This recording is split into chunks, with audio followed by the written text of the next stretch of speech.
How to switch accounts on Fortnite PC. Welcome back to the channel, and let's jump right into this video.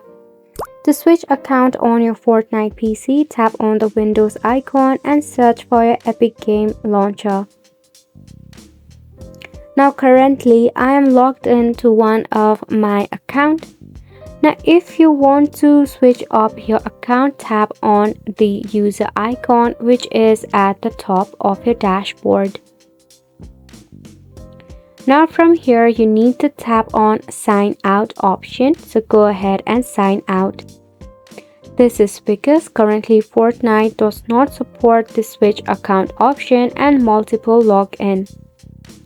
Now to log in into another account, you need to enter your email address of another account or continue with your Xbox, Facebook, Google, PlayStation, Nintendo or more.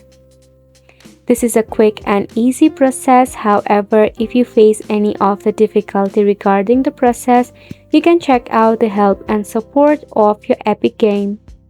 Follow the prompt or instruction given to you by the article. And that's a wrap for the video as well. Thank you so much for tuning in.